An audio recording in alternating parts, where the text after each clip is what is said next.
今日は全乙女座の読者がこの星座に生まれてよかったと胸を張ったあのお方の話をしないわけにはいかないざんす。今回深掘りするのはゴールドセイントの中でも最も神に近い男と称される乙女座の釈迦ざんす。その圧倒的な強さとその後の伝説までミーたちが徹底的に語り尽くすざんすよ。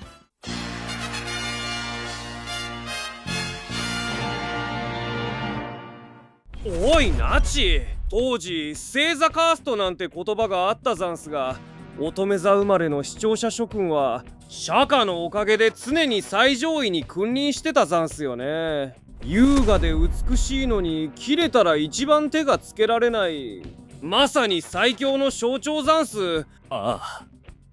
それまでの乙女座イコールおとなしいというイメージを根底から覆したのが釈迦だ。今日は彼がなぜ最強と呼ばれるのか、その絶望的な戦歴を振り返っていこう。まずは初登場のインパクトザンス。フェニックス一輝兄さんがデスクイン島を制圧して地上に敵なしと豪語していた矢先、釈迦が降臨したザンス。一輝兄さんの全力の剣をそよ風のように受け流し、たった一言のオウムでクロスをこっぱみじん。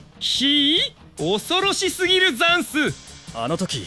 釈迦は一輝をブッダの手のひらの上の猿と笑ったんだ。ブロンズ最強と言われた一輝が手も足も出ずに敗北を認めたシーンは、読者にゴールドセイントは別次元だと知らしめるには十分すぎたな。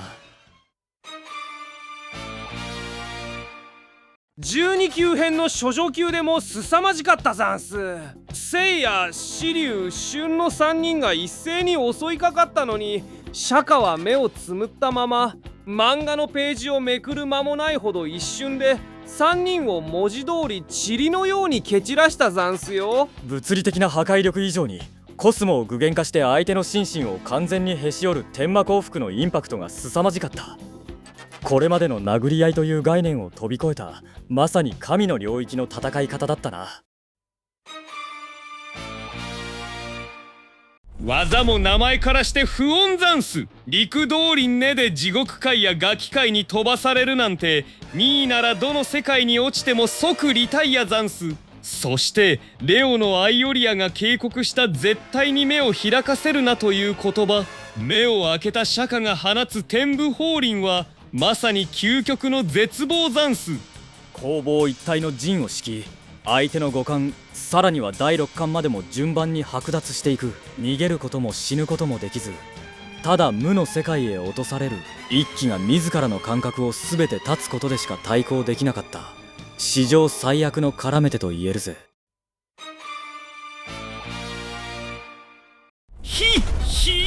でもナチ、釈迦の凄さは12級編だけじゃないざんすよね。ミーはハーデス編のあのシーンで本当の鳥肌が立ったざんす。ああ、サラ掃除の下での決戦だな。釈迦はサガ、カミュ、シュラの3人が放った禁断の東宝アテナエクスクラメーションをあえて一人で受けた。一見敗北して死んだかのように見えたが、実はあれこそが第8巻を覚醒させて生きたまま冥界へ乗り込むための壮大な計画だったざんすよね。ただ死ぬのとはわけが違うざんす。その通りだ。普通は死ねば冥界の法則に支配されて意志を失うが、荒屋敷に目覚めれば生身の力のままハーデスの本拠地へ攻め込める。釈迦は花びらに血で荒屋敷と記してアテナに伝え、自らが先陣を切って冥界へと向かったんだ。死を終わりではなく冥界へ攻め込むための移動手段にしちゃうなんて、やっぱり次元が違いすぎるざんす。結論ざんす。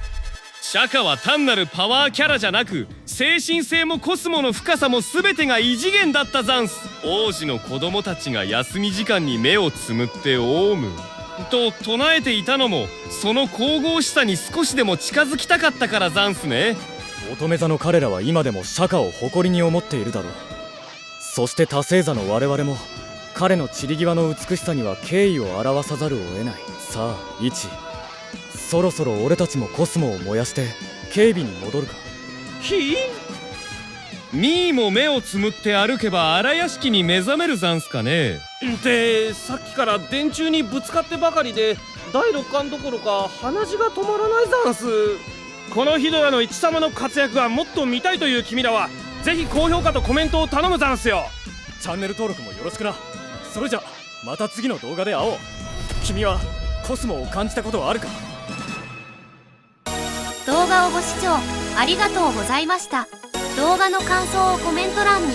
気軽に書いてね。